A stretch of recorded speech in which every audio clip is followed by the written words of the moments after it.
qui il est, des missions, des fonctions, et voilà, pourquoi il est là, pourquoi il est dans cette table, qui veut un petit peu faire un diagnostic de l'expérience des congrès. Est-ce que Marc, vous voulez commencer? Oui. Donc Marc Albert. Alors moi je viens à deux types peut-être. En tout cas, aujourd'hui, moi je travaille dans un organisme qui s'appelle Cap Science, qui est comme la Cité de la Science, mais à Bordeaux, en plus petit. Hein, et donc je m'occupe plutôt de faire du conseil sur des opérations de culture scientifique.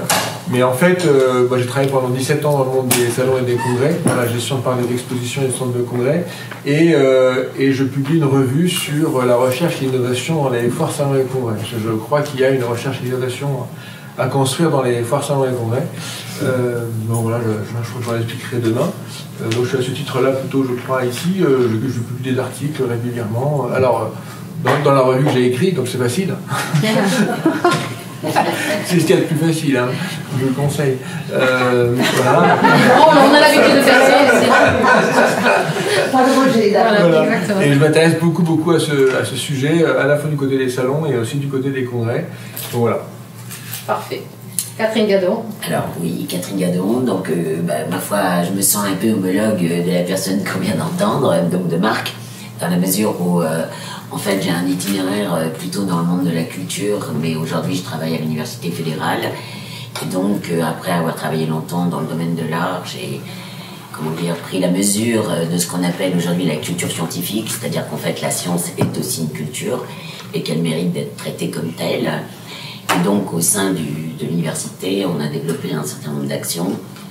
Et évidemment, de la même manière que les expériences que j'ai menées, je me suis aussi frottée au monde de l'entreprise, puisque j'ai proposé des résidences d'artistes chez les industriels. J'ai tenu, dans le monde universitaire, à entrer dans le monde de la recherche pour essayer de voir comment on pouvait connecter la culture et la recherche.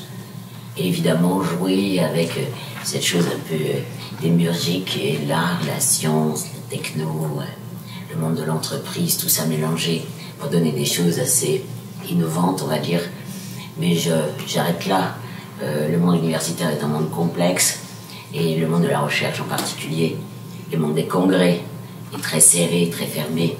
Donc jusque-là, je n'ai pu que monter ce qu'on appelle des rencontres, qui n'étaient pas vraiment des congrès, mais des rencontres pluridisciplinaires sur le thème des arts et des sciences de la cognition, où là, on proposait à un certain nombre de scientifiques de se retrouver, que ce soit des neuroscientifiques, neurobiologistes, médecins aussi, mais après il y avait des physiciens, il y avait des artistes, enfin on mélangeait tout ça, et on a essayé de travailler sur une autre façon d'organiser les rencontres en fait. Voilà, mais on parlait de rencontres, on ne parlait pas de congrès directement. Et depuis que je suis à l'Université fédérale, donc on a développé un service dédié au monde de la recherche pour travailler avec eux, l'interface avec le grand public. Il y a un certain nombre d'événements chaque année qui sont proposés par notre ministère de tutelle avec la fête de la science, vous en avez certainement entendu parler, la nuit européenne des chercheurs. Il y a maintenant le ministère qui porte aussi ma thèse en 180 secondes. Donc il y a une forte volonté de confronter le monde de la recherche avec les questions de société, et donc pour ça, essayer de construire justement un dialogue et une connaissance commune, de façon à ce qu'on parle tous la même langue et que du coup on comprenne mieux les enjeux contemporains. Donc c'est un petit peu le travail que je fais à l'Université fédérale maintenant. On peut poser des questions pendant... Peut-être qu'on va finir la présentation pour avoir... Oui. Et puis après on pourra débattre, on aura le temps. Donc, alors, je m'appelle Jérôme Siki, je suis directeur de développement d'Europa Group, qui est donc une agence d'organisation de congrès, partenaire du LabCom, hein, au départ de ces travaux qui ont été initiés il y a 6-7 ans maintenant. Oui, avec une première thèse il y a 10 ans et puis 6-7 ans de laboratoire Chloé, commun. M. Marco Pascal. Donc l'une des particularités, je pense, par rapport à ce qui a pu être dit depuis le début des sessions, c'est de considérer en tant qu'entreprise le congrès non pas comme un objet scientifique, mais comme un objet commercial.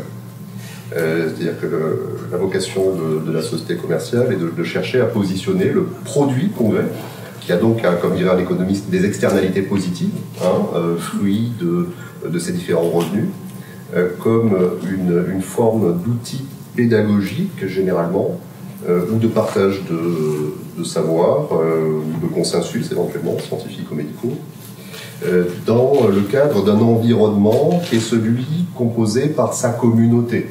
Une communauté de scientifiques, une communauté de chercheurs qui éprouvent le besoin de régulièrement, généralement sur une base annuelle, réouvrir en quelque sorte, je dirais, les portes de l'université pendant 3-4 jours, puisque lorsqu'on est sur spécialisé, l'université à un moment donné s'arrête, mais elle peut réouvrir quelques jours par an sous la forme d'un congrès qui pour eux représente un outil scientifique et pour nous un outil marketing qui se positionne sur un marché. Voilà. Donc l'un de nos enjeux en tant qu'agence d'organisation de congrès est de chercher à mettre en œuvre tant sur le plan logistique, donc la location des salles, la gestion de la restauration, la gestion de l'exposition, parce que fréquemment nous demandons des partenaires sur ces congrès, mettre en place un environnement physique qui réponde à toutes les personnes et parties prenantes présentes, de manière à atteindre une satisfaction qui va contribuer, pourquoi pas, à la volonté de revenir, à la fidélité, et donc à l'augmentation du volume de la manifestation, à l'augmentation de ces externalités positives que sont les enrichissements des actionnaires, des salariés, et pourquoi pas, bien évidemment, des conférenciers, des exposants, de toutes les personnes présentes. Clémence ? Bonjour, Clémence Long. Moi, je suis responsable du service convention bureau de la ville de Toulouse, le bureau des congrès. Nous, on a la mission principale de développer l'activité et de contribuer au développement de l'activité événementielle sur le grand territoire de Toulouse, que ce soit à la fois sur les formats congrès ou les formats événements plus corporate pilotés par des agences événementielles. Notre rôle, c'est d'informer, d'attirer, d'accompagner les organisateurs de manifestations qui sont plutôt extérieurs au territoire, mais on peut également accompagner les organisateurs toulousains pour porter leurs manifestations. On développe un certain nombre de produits et de services pour justement les accompagner, pour poser leurs manifestations sur le territoire. On peut être amené à travailler avec des acteurs du territoire, comme des prestataires techniques, mais également l'ensemble des venues. Donc on n'est pas fabricant de congrès en tant que tel, mais en tout cas on met en place toutes les conditions nécessaires pour qu'il y ait justement de plus en plus d'organisateurs de congrès qui viennent sur le territoire poser leurs manifestations. Toulouse, ville de congrès. Oui, voilà. Bien, peut-être avant de passer à la seconde étape. Oui, pardon, je souhaitais me présenter aussi et intervenir. Donc, moi, je suis Anne Lebert, je travaille chez Europa Organisation comme Jérôme Siki. Europa est un organisateur professionnel de congrès, c'est-à-dire c'est une agence qui se met au service des communautés pour mettre en œuvre les conditions de la satisfaction des participants. On peut le dire comme ça. Quand on dit les participants, la particularité de l'agence, c'est que là, on a beaucoup parlé du congressiste. Nous, dans notre quotidien, on a le congressiste en tant que personne venant enrichir son savoir ou tout ce qui a été dit tout à l'heure. Mais on a aussi des partenaires qui vont trouver, qui vont chercher d'autres formes de satisfaction. On a des commanditaires qui peuvent être une société savante qui va construire le programme qui devrait être de nature à satisfaire les participants qui vont venir. Et donc on a comme ça en cascade à gérer des satisfactions qui sont convergentes, parfois divergentes. Et on a dans du coup un regard un peu particulier sur ce qui marche, ce qui ne marche pas, qui est forcément lié à notre rôle spécifique dans le congrès. D'accord. Merci à tous. Vous vouliez poser des questions peut-être sur les structures, les personnes, Non, les missions. c'était 2 commentaires. C'est juste parce que vous parliez de rencontres. Oui. Et ça, c'est intéressant. Et quand vous parlez rencontres, vous avez un nombre de personnes ou... Parce que je ne vois pas la différence, mais bon, on en parlera demain aussi, entre un congrès, des rencontres, un colloque, un séminaire, etc. Pour moi, c'est tout dans la même... C'est un événement où des gens se rencontrent pour un sujet donné ou pour un objectif donné. Après, ces objectifs sont différents, etc. Mais quand on m'oppose le congrès à un colloque et à je ne vois pas la différence. Mais dans le milieu universitaire, c'est quand même très différent. Ah, d'accord. Parce que dans le milieu universitaire, quand vous êtes au stade du congrès, effectivement, c'est souvent une entreprise quasi commerciale, puisqu'il y a un forum, des stands où chaque laboratoire va pouvoir présenter son activité de recherche. Et évidemment, adossé à ce forum, vous allez avoir des conférences très spécialisées dans le domaine, à la fois pour faire communauté, justement, pour que des gens puissent nouer des partenariats peut-être entre homologues. Et si nous, on a appelé ça rencontre, c'est parce qu'on prenait des gens de champs disciplinaires extrêmement différents et qu'on leur proposait, à la fois de se faire connaître et en même temps d'échanger ensuite voilà, en fonction de leur champ disciplinaire. Donc c'était beaucoup plus ouvert, donc on ne s'est pas senti... voilà, le mot congrès ne rentrait pas vraiment dans le vocabulaire. Maintenant, je suis d'accord avec vous, on peut très bien... C'est la même chose. Oui. Un congrès, c'est une rencontre de gens. Oui, non, mais j'entends bien. La définition du congrès, ce sont des gens qui se rencontrent pour partager. Alors, oui, mais excusez-moi, dans le milieu universitaire, revenons-y, un congrès chez nous, alors là, je peux en parler parce que je connais bien l'aspect administratif. Chez nous, c'est géré par des gens qui vont avoir un champ de recettes, c'est-à-dire que dans notre comptabilité, il y a le congrès. Vous faites la différence, d'accord. Exactement, parce que ça s'achète. C'est-à-dire que les gens payent leur place. Quand on a organisé nos rencontres, c'était gratuit. C'est-à-dire que toute personne qui souhaitait y assister venait gratuitement. Et nous, on avait un budget, bon, comme on avait un peu ratissé, assez large, on avait un vrai soutien des collectivités territoriales. Donc on avait en fait des subventions en partie pour faire de cette rencontre un espace gratuit pour tous et ouvert à tous. Alors que chez nous, comptablement, le congrès amène des recettes, génère des dépenses certes, mais elles sont comblées par les recettes, quoi. C'est ça que je comprends entre nous. Oui, oui. Hein? Je riais parce que c'est vrai que vous êtes universitaire, vous définissez le congrès comme étant un objet commercial, en fait, Oui. dans la ligne comptable. Mais il y a des universitaires qui ont réfléchi à ce qu'était un congrès, on en parlait tout à l'heure avec Marc. Il y en a un en particulier qui s'appelle Gaetz, et qui a défini pour chaque appellation, congrès, colloque, workshop, séminaire, une définition attachée notamment en fonction de son objet. Hein, est-ce que l'objet il est délibératif? Est-ce que c'est un objet pédagogique? Ou est-ce que c'est, pour l'Assemblée Générale, par exemple, la réunion? Mais il y a très peu de consensus, de toute façon, sur les formats au niveau même académique, c'est difficile. Alors peut-être pour avancer, voyons, parce que nous sommes là pour savoir les difficultés que vous avez pour fabriquer les congrès. Marc, vous dites que c'est nécessaire d'avoir une innovation dans les congrès. Est-ce que ça on va faire un jeu. Donnez-nous entre 1 et 3 mots qui définiraient ce que vous ne supportez pas dans les congrès et ce pourquoi, voilà. Aïe, alors, aïe. 3 mots. Ouais. Alors aïe, parce qu'en fait, moi la question je l'ai pas prise comme ça. Donc. 3 mots. Alors je peux vous dire aïe 3 fois alors. Aïe. Et racontez-nous tout ce qui vous a fait mal, les aïe. Votre anecdote particulière. Ouais, parce qu'en fait, je pense que j'ai été troublé par les... Aïe, c'est en espagnol. Ah oui, ça c'est... C'est pas grave. J'ai été troublé par la question, en fait, parce que j'avais jamais posé la question comme ça, comme si on pouvait ne pas vouloir un congrès, en fait. Et pour moi, un congrès est de l'ordre plutôt d'une certaine spontanéité, d'un désir. Et au fond, même si les fabricants, on va dire, professionnels n'étaient pas là, le congrès, d'une manière ou d'une autre, aurait lieu. On prendrait des formes, peut-être pas la bonne forme, mais il existerait. Et je me suis dit, cette question, elle apparaît peut-être aujourd'hui, parce qu'il n'y a jamais eu autant de congrès aujourd'hui. Il n'y a jamais eu autant de congrès qu'aujourd'hui. Hein. Donc du coup, on peut se permettre le luxe de se dire, il y a des congrès qu'on ne veut pas. Peut-être que c'est ça. Je me suis dit aussi, parce qu'on retrouve ce schéma dans d'autres domaines, dans le monde des salons, c'est pareil. On a tendance à dire, il y a des salons qu'on peut ras-le-bol du salon. La fédération l'Union française des métiers de l'événement, qui s'appelle l'UNIMEV, elle s'appelait avant Foire, Salon, Congrès, Événements de France, et elle a un congrès chaque année. Et elle a arrêté d'appeler son congrès.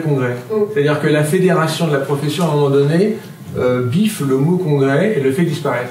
Et moi, je trouve ça extrêmement étrange parce que le mot congrès a une force imaginaire extrêmement forte.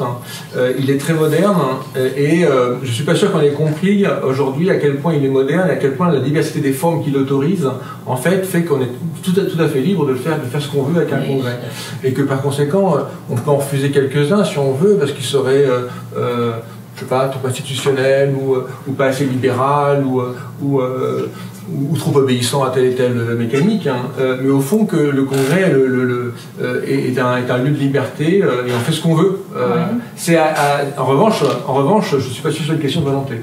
Je pense qu'il y a un truc à voir avec une certaine spontanéité sans mythifier la spontanéité, sans dire oh là là, ça pousse tout seul. Mais enfin, un congrès existe parce que les gens le désirent. Voilà. D'accord. Donc vous êtes contre le conformisme? Pas forcément, parce que le congrès est producteur de normes extrêmement importantes et il aide à un certain conformisme. Moi, je pense aussi que toute l'innovation est très liée à la capacité d'imiter. Et donc il faut qu'il y ait des lieux d'imitation pour qu'il y ait l'innovation, sinon l'invention ne devient jamais sociale. Donc les congrès sont aussi des lieux où on va se conformer, on va créer des conformités, et c'est ça qui va faire que l'innovation sera possible. D'accord. Résistance au changement, ça vous va? Oui, mais si vous voulez, mais enfin c'est... aïe aïe aïe, on reste sur aïe aïe aïe en espagnol. Ouais. Bon, voilà.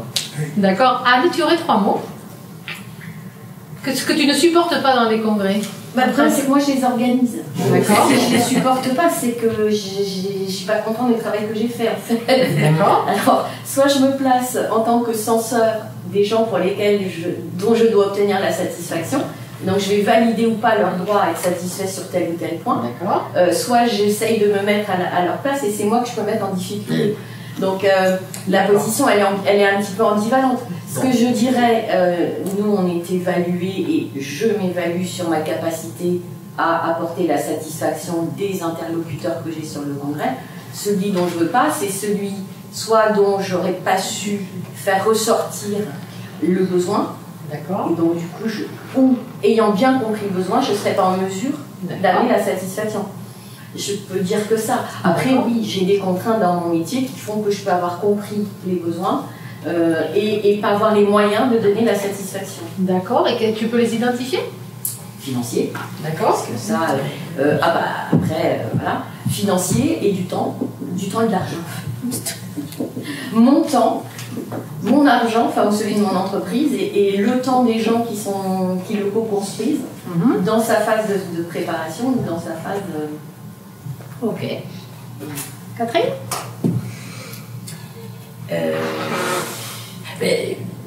Même si j'entends, enfin, on a organisé des rencontres, mais on s'est aussi beaucoup ennuyé quand même. Alors je pense que... Alors, est-ce que ça fait partie du jeu? L'ennui peut-être. Mais non, oui, voilà, il faudrait le condamner. Mais c'est compliqué parce qu'en fait, il faut que les gens puissent s'exprimer. Et en fait, on pouvait difficilement ne pas laisser le temps d'appréhender la recherche ou le temps de faire connaissance avec les personnes qui étaient présentes. Et donc, il y a des bons et des mauvais orateurs. Et ceux qui sont pas très doués, ou alors qui ont une recherche tellement pointue qu'elle est un peu soporifique. Voilà, c'est... Comment faire avec ça, je ne sais pas. Mais... Alors, je vais faire une petite pause, parce qu'il y avait 3 demandes de parole, Jean, avant la vôtre. Il y avait Émilie, Marion et Jean. Donc on fait une petite pause et on revient sur nos invités. Alors, Émilie, tu voulais poser une question? Oui, alors désolée, je vais revenir à la définition, mais en fait, je trouve qu'on peut difficilement répondre à quel congrès voulons-nous ou quel congrès ne voulons-nous pas si on ne se met pas d'accord sur, en tout cas, l'usage que l'on fait ici dans cette pièce du bon congrès. Moi, j'espère, et je me sentirais plus concernée si on pouvait l'utiliser dans un sens de manifestation, rencontre scientifique plus large, et non pas congrès dans un sens très restreint, parce que dans ce cas-là, qui est concerné par ce type de congrès ici? Peut-être peu de personnes. Donc est-ce qu'on peut juste se mettre d'accord là-dessus? Moi je suis d'accord, est-ce que l'Assemblée est d'accord? Ça rentre, événement rentre dans cette rencontre, séminaire, journée d'études, congrès. Alors, le cours c'est un petit peu différent quand même, le cours tel que vous l'employez, Jean, c'est un petit peu différent. Nous on n'en a pas, je c'est ne crois pas que difficile. il fera la preuve de ce que vous avez appelé congrès. D'accord, ok. Et que plus personne ne sait ce que veut dire PCR. D'accord. Il y a course dans le Alors, ah oui, parce c'est que, vrai. en fait, pour poser une bonne question, mais pas bonne personne. Quel congrès nous ne voulons pas? C'est très simple, la réponse est très simple. Un congrès où personne ne va, c'est un congrès qui n'est pas bon. Personne n'ira. Mais des fois on va dans des congrès. Il ne perdure pas. Le congrès, c'est aux participants qu'il faut demander quel congrès. Et puis, on a connu des congrès dans le milieu médical qui sont morts, qui ont disparu. Pourquoi? Parce que les gens s'y emmerdaient, s'ennuyaient, ils n'y retournaient pas. Et je crois que ce qui a été dit, c'est la satisfaction des participants. Il faut mettre les participants au centre. Alors, moi j'ai connu des sessions, effectivement, dans votre sens. Oui. J'ai 2 exemples très intéressants dans votre sens. Une que nous avons organisée, où un panel extraordinaire, fabuleux, avec très peu de gens dans la salle, on dit, quand on a fait, parce qu'on fait toujours de l'évaluation, toujours de regarder ce qui a marché, il doit faire un reproche aux organisateurs et aux directeurs.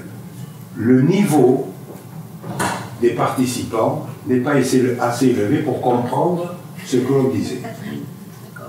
J'ai connu un autre congrès où il y avait un grand speaker, du moins, croyez, qui a montré une diapositive en disant il y a très peu de gens dans le monde capables de comprendre cette diapositive.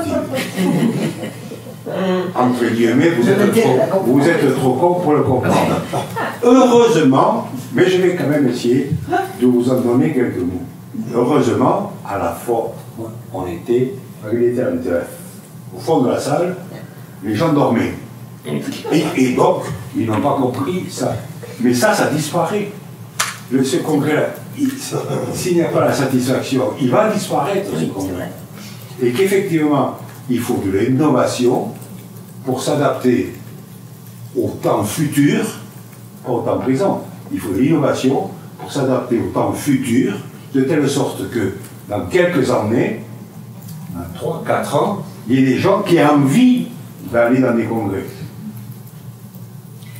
Marion, tu voulais poser une question. Tu voulais des mots peut-être. 3 mots. D'accord. Moi j'ai longueur, exhibition et facilité. C'est une chose qui me déplaît. Si j'ai bien compris. Oui, l'idée c'était. Voilà, les deux, parce que j'en organise aussi des rencontres. La longueur de quoi? La longueur de la manifestation. Dans son... Le temps, tout ce qui est lié au temps. Alors, on en était où? J'ai fait une pause au niveau de... tu as trouvé tes mots, Catherine? Oui, non, tu nous as... Oui, orateur soporifique en nuit. Jérôme, pour toi? Alors moi, par solidarité, je vais dire quoi. Je pense qu'il y a plusieurs difficultés dans notre métier de l'organisation de congrès, et l'un d'entre eux c'est le couac, c'est le micro qui ne marche pas, c'est l'enfer logistique de l'organisation qui gâche en fait le moment d'émotion, le moment d'apprentissage qui est attendu et qui a généré tant de déplacements, tant d'investissements, tant de préparation. C'est un couac, ça c'est important. Il y a le couac qui est probablement celui que vous évoquiez, M. Marco, le couac de la salle vide, parce que, vous parlez aussi, c'est le couac lié à la thématique peut-être un peu trop pointue, donc la communication avant la manifestation qui fait que le public attendu n'est pas présent, pour de multiples raisons, qui peut être lié à la promotion, à l'éloignement des espaces choisis.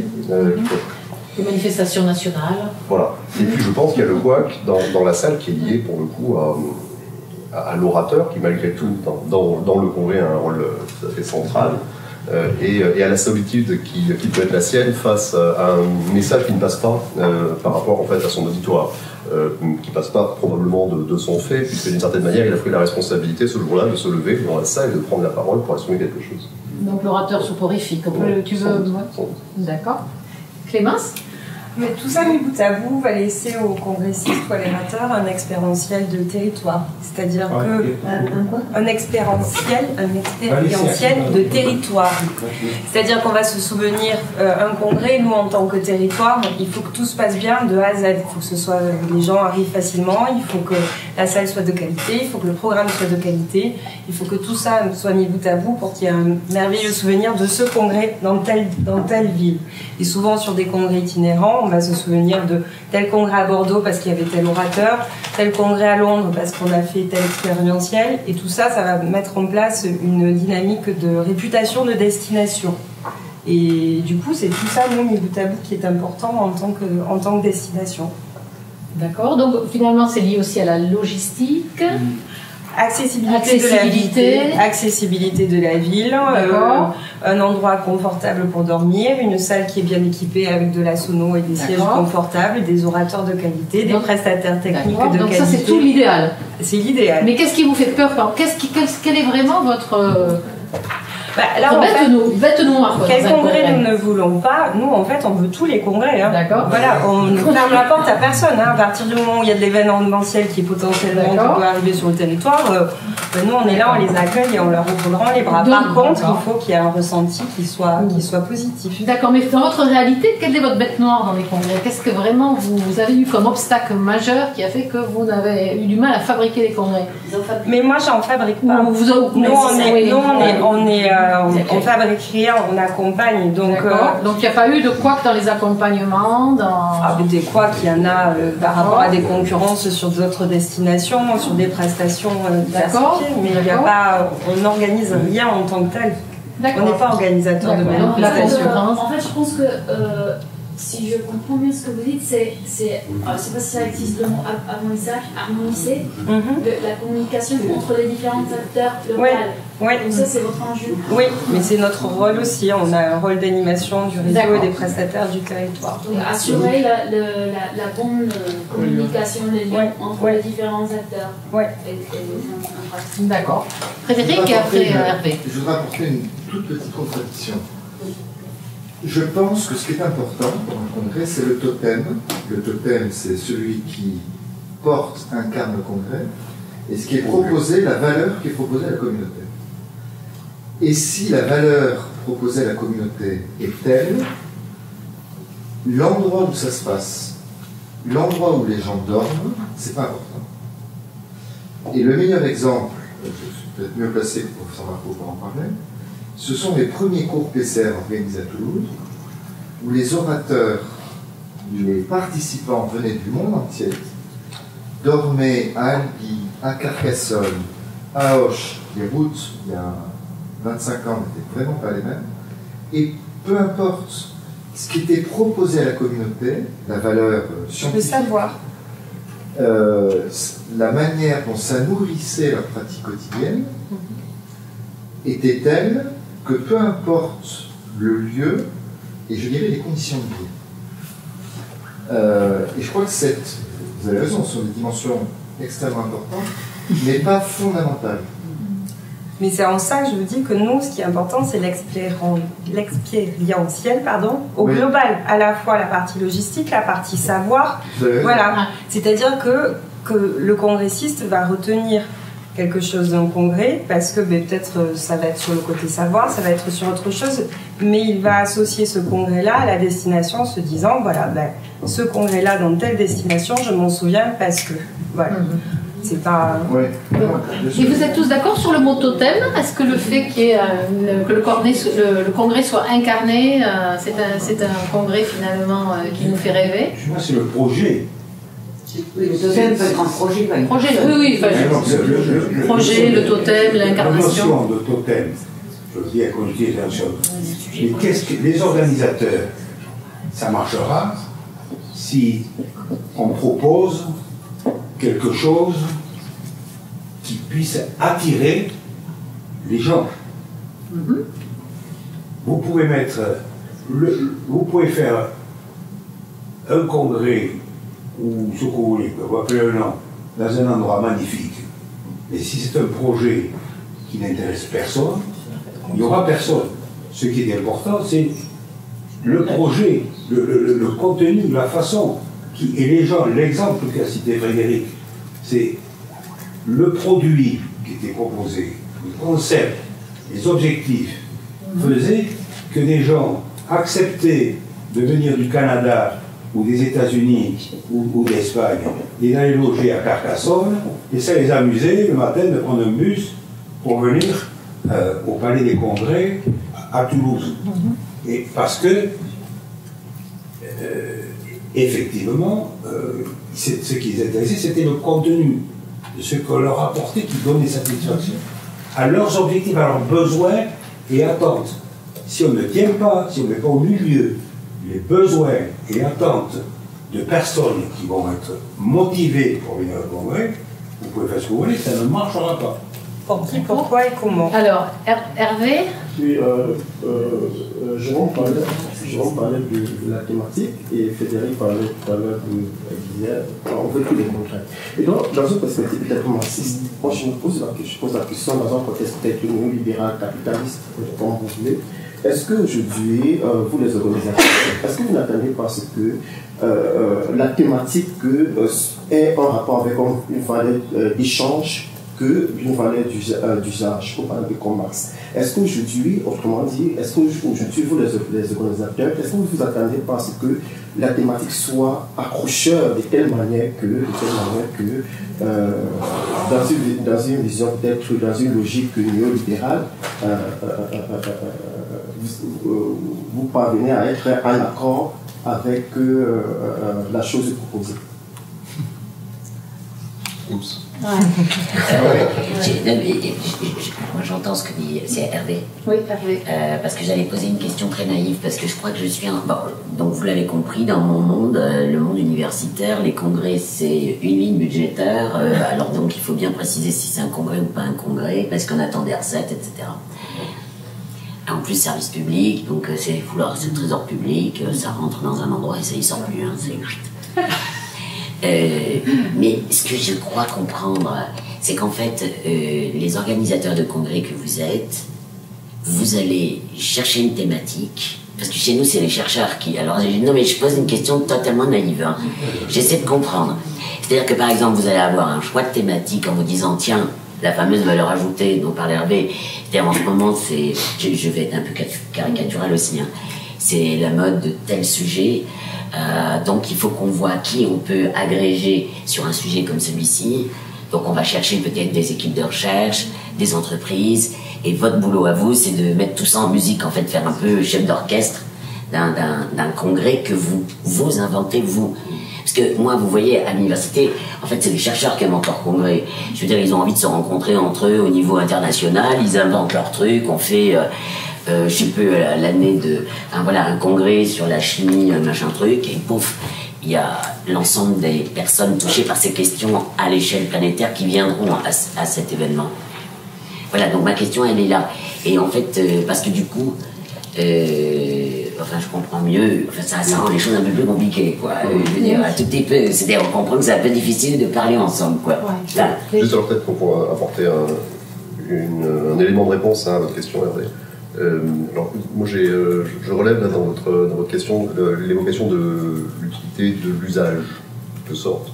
Ce qui nous amène, je pense, à considérer le contenu comme quelque chose qui peut transiter par autre chose que de la rencontre physique, en fin de compte.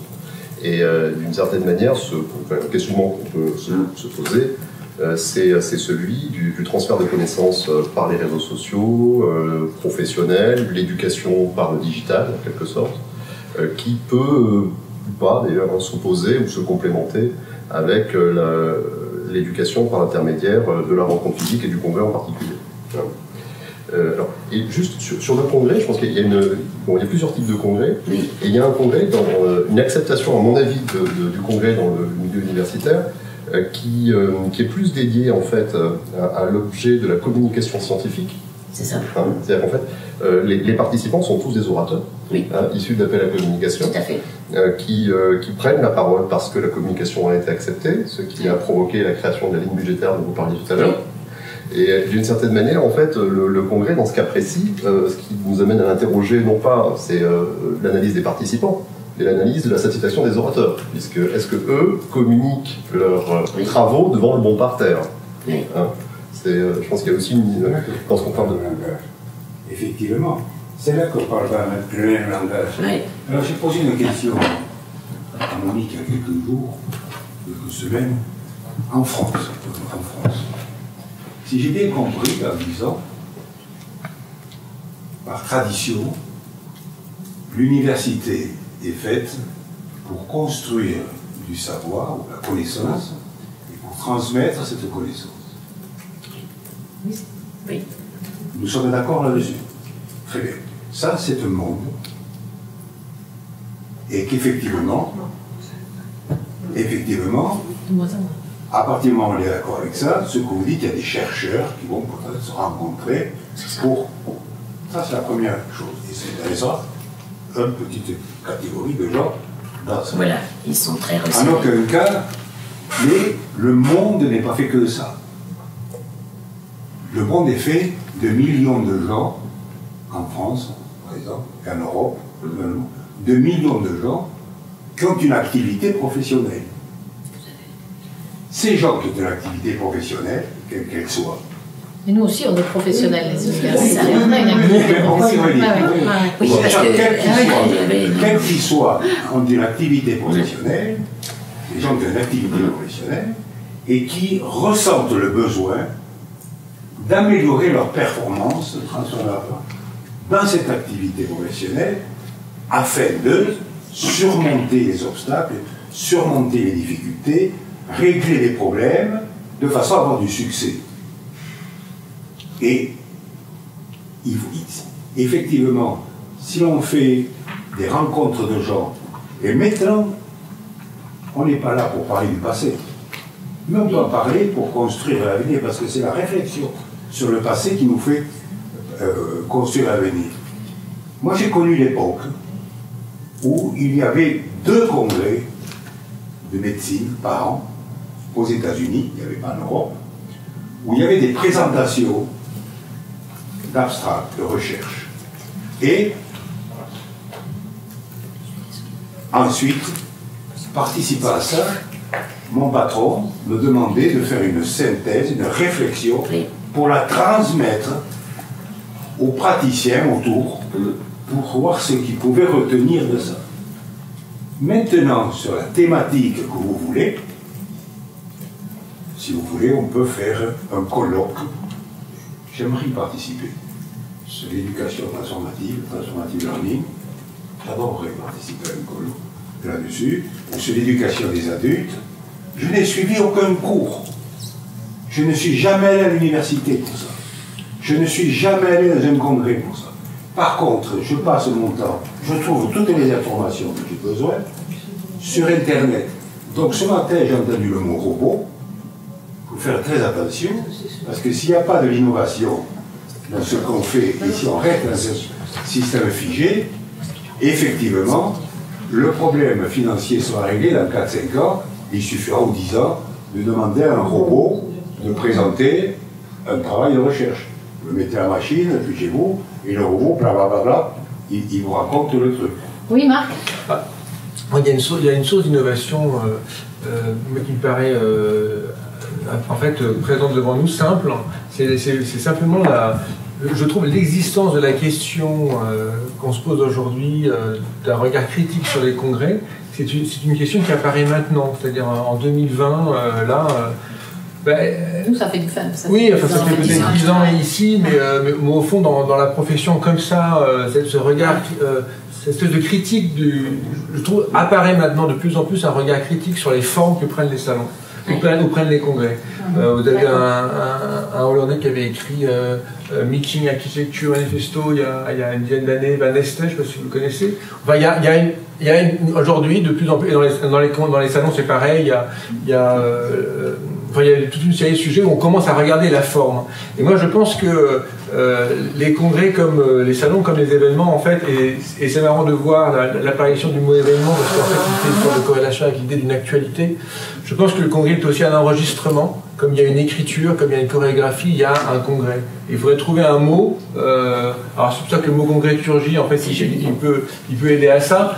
Il faudrait dire, il faut congresser, c'est-à-dire comme on fait une chorégraphie, on congresse. Et là, à ce moment-là, si on se dit qu'il y a un acte d'enregistrement dans la production d'un congrès, et que cet acte, il a des formes, votre question apparaît comme un regard critique, mais non pas pour juger, mais simplement comme il y a une critique de cinéma, où il y a une critique littéraire, et qu'au fond, aujourd'hui, ce qui apparaît, c'est quelle critique peut-on inventer des congrès, c'est-à-dire quelle analyse des conditions d'existence des congrès peut-on aujourd'hui produire. Et je pense que cette question, elle apparaît aujourd'hui, parce qu'elle est liée aussi à la professionnalisation, parce qu'en fait, la profession d'organisateur de congrès ou de salon ou d'autres, elle a quoi, 30 ans, 40 ans, pas plus, c'est très très très jeune, quoi. Et les congrès et les salons, c'est pareil, au fond, ils sont pas si vieux que ça.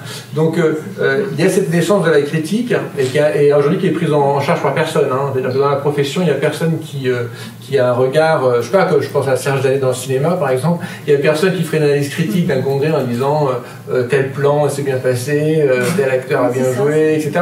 Or, c'est ça dont aujourd'hui on est en train de prendre conscience, que votre question pose en cassant, en disant qu'il y a une négation possible du congrès, qui est, à mon avis, bon. Non, on veut réinventer le congrès. Voilà, on veut le réinventer, mais en même temps justement, en apprenant à le lire, on se rendrait compte de toutes les possibilités qui existent déjà aujourd'hui. Le monde des congrès est un monde, comme le monde des salons, est un monde où tout a toujours déjà été dit. Si vous rencontrez des gens dans ce monde-là, ils sont tous passionnés, ils vous diront on a pensé à ça, on a fait ci, on a essayé ça, enfin, je veux dire, tout a été essayé. La seule chose qui manque souvent, c'est la mise en série de ce qu'il y a des idées. Les idées n'ont jamais manqué, c'est la mise en série. Et je pense qu'aujourd'hui, il y a des mises en série qui ont déjà eu lieu, je ne dis pas le contraire. Et je pense qu'aujourd'hui, cette espèce de naissance d'une critique est le début d'une lecture, de dire un congrès est un objet lisible. Alors qu'avant, on ne pouvait pas en prendre conscience, quoi. Voilà. Il y avait une sorte de savoir implicite, et là on explicite les choses, et on commence à se dire une lecture est possible, des styles sont possibles. Un congrès, il tient sur rien aussi. Une grande, à mon avis, il y a une sorte d'autoconsistance du congrès, il tient sur rien. Ou alors, quand il veut te dire sur quelque chose, c'est là qu'il tient plus. Mais il tient sur une période de nécessité, en quelque sorte, de totem. À un moment donné, un congrès, c'est comment il fait pour tenir tout seul. Quel est son style? Et à partir du moment où il y a une critique possible, donc comme une critique littéraire du congrès, alors on se pose la question de savoir quel est le style. Et le style, c'est la question de savoir sur quoi ça tient. Ça tient sur rien d'autre que, à un moment donné, sur une production de forme. Voilà. Mais juste peut-être, je profite c'est justement le sens qu'on a donné à Congrès Turgis. Si vous voulez, c'est d'abord une adaptation d'un contenu par rapport à des formes, ensuite du théâtre appliqué justement à des formes de congrès, et ensuite une grille d'outils et d'analyse pour permettre de comprendre justement ce que vous dites. C'est exactement ce qu'on a essayé de faire avec ces concepts. Alors attendez, il y a 3 personnes qui demandent la parole. Je crois que j'ai vu d'abord Adeline. Oui, par rapport à ce que vous disiez, il y a pas mal de choses avec lesquelles je suis d'accord. Il y en a une avec laquelle je ne suis pas d'accord, en tout cas pour ce qui est du milieu universitaire, c'est que tout n'a pas été dit. Pardon. J'ai dit, il y a une chose sur laquelle je ne suis pas vraiment d'accord par rapport à ce que vous avez dit. C'est dans le milieu universitaire, je pense que tout n'a pas été dit sur le congrès, et loin de là. Je pense qu'on se contente de perpétuer des formes qu'on a toujours connues depuis qu'on est à l'université et qu'on n'a jamais interrogées. Et pour moi, là, c'est la première fois qu'on les interroge véritablement. Ensuite, je pense par contre que là où on se rejoint, c'est sur la question de la critique. Effectivement, on peut se permettre de critiquer un congrès, et on peut même se permettre de critiquer l'intervention d'un père dans un congrès, parce que à l'université en tout cas, le fait d'avoir été accepté dans un congrès, souvent par un comité d'experts, etc., donne une légitimité qui fait qu'on ne peut pratiquement pas remettre en question l'intervention de la personne qui s'est exprimée. Et je pense que c'est un véritable problème qui fait que finalement les colloques ou congrès finissent par être des sortes de séances de congratulation mutuelle où il n'y a pas vraiment de débat et de mise en question et d'opposition et de confrontation en fait entre collègues. Et à mon avis, c'est ça qu'il faut remettre en question. Eric, peut-être que tu voulais prendre la parole? Oui, alors je suis en parfait accord avec vous, c'était une des choses que je voulais vous dire. Et quand vous avez dit à un moment que tout avait été testé, qu'on pouvait mettre en série tout ça, je serais hyper curieux de savoir ce qui a été testé et que vous puissiez nous apprendre des choses, parce que, comme vous disiez, nous, du côté universitaire, en tout cas dans les colloques auxquels on participe, c'est vraiment toujours les mêmes. Nous, on est des très délectes, c'est pour ça qu'on est en milieu, nous nous ennuyons nous-mêmes. C'est qu'on fait toujours à peu près les mêmes choses. Et alors, pour rebondir sur ce que vous avez souligné, je trouve vraiment super intéressant de production de forme. Et j'imagine que ça, c'est vraiment justement ce que vous essayez de faire, de produire des formes, accompagner, permettre à ces formes d'émerger. Pour revenir à une question qui avait été soulevée tout à l'heure de définition du congrès, c'est pour ça que tout à l'heure je disais que j'étais hyper sceptique sur ce qui pour moi est une sorte de fourre-tout qui mélange absolument tout et n'importe quoi, de baptiser congrès, un atelier, un séminaire, un colloque, une conférence et un congrès au sens plutôt salon, immense truc qui réclame un palais des congrès avec 3000 séances parallèles en même temps sur 14 jours. C'est la caricature, mais c'est un peu. Pour moi, un congrès, c'est ça. C'est, disons, 3 jours, 1000 participants, 50 séances parallèles, avec des micro-interventions de 20 minutes cadrées et 5 minutes de discussion éventuelle, qui sont en effet des moments d'autocongratulation réciproque, rien d'autre. On n'a pas le temps de faire autre chose. Pour moi, ça, c'est un congrès. C'est donc la pire chose au monde qui puisse exister, auquel je déjeune. Mais s'il y a d'autres modèles, d'autres types de production de forme, je pense que c'est hyper intéressant de savoir ça. En tout cas pour moi, c'est très demandeur. Être dans un amphithéâtre comme celui-ci, ou être dans une plus petite pièce, plus intime, autour d'une table ronde, je suis désolé, mais vous n'avez absolument pas du tout le même type d'intervention, le même type de réaction, le même type de participation. Et là, vous venez de faire une différence entre une conférence, un congrès comme nous faisons, et un séminaire. Et donc, on a appris ce matin qu'il y avait un langage non verbal. On nous a permis de tester ça. Ben, c'est pas juste les corps. La salle a un langage. La scénographie. Si vous ne prenez pas en compte le langage non verbal de la salle, vous êtes en train de foirer complètement tout un pan de vos questions. Et si je peux ajouter encore une chose, personnellement, si on fait des expériences, enfin, résumé d'expérience, je dirais que j'ai assisté à un colloque où la question du projet était vraiment quelque chose qui a motivé tout le monde, et tout le monde était frémissant, rien qu'à l'idée de participer à ce colloque-là en raison de l'originalité du sujet, que personne n'avait jamais fait. Et c'était tellement hallucinant que personne ne l'avait fait que... C'était sur quoi, Eric, là? Je ne vais pas le dire parce que ça n'a aucun intérêt en soi, ça n'intéresserait que des... je peux vous le dire, c'est pas un secret. C'est un colloque, Pascal et Spinoza. Les deux plus grands penseurs de la deuxième moitié du XVIIe siècle, qui ont toujours été énormément étudiés tous les deux, jamais ensemble. Et tout à coup, on a fait ça avec des spécialistes de Spinoza, des spécialistes de Pascal, tout à coup, ça disparaît. Et là, il y avait un frémissement au collège de philosophie, c'était incroyable. Mais c'est tout, j'ai fait. Ça a été une expérience de toute ma carrière, qui est maintenant, hélas, très longue. Juste pour dire une chose, il y a beaucoup trop de congrès. Moi, je trouve qu'il faudrait faire un moratoire radical. Je suis désolé. Je suis d'accord. Dans l'académisme, oui. C'est ce que je veux quoi. Ça ne va pas vous arranger. Je pense qu'il faut arrêter. Ou, comme tu le proposes, de manière très judicieuse, changer radicalement. Changer les formes du congrès. Alors, il y a beaucoup de demandes de parole. On va aller prendre un petit café quand même, parce que je pense qu'on l'a bien mérité. Alors, qui voudrait peut-être poser la dernière question des gens qui peut-être n'ont pas beaucoup parlé? Qui me choque. Ça fait 30 ans, hein. Ça qui me choque. Parce qu'on a dit, vous avez l'air de dire que c'est la première fois qu'on réfléchit. Il y a le totem, ce que appelle le totem. Qu'est-ce qui s'est passé? On a défini un projet. Où voulons-nous aller? Qu'est-ce que nous devrions faire? Comment nous allons le faire? Et d'emblée, on a dit, il faut une évaluation une systématique, une analyse systématique et critique de toutes nos actions. Alors pour Toulouse, j'ai utilisé les moyens que j'avais quand j'ai démarré. Étant donné que les gens se déplaçaient en taxi, beaucoup se déplaçaient en taxi, tous les soirs, les chauffeurs de taxi me faisaient le rapport de ce qu'ils entendaient dans les voitures. Ils ont dit que ça c'était bien, ça c'était pas bien, ça ils ont bien aimé, ça ils n'ont pas bien aimé.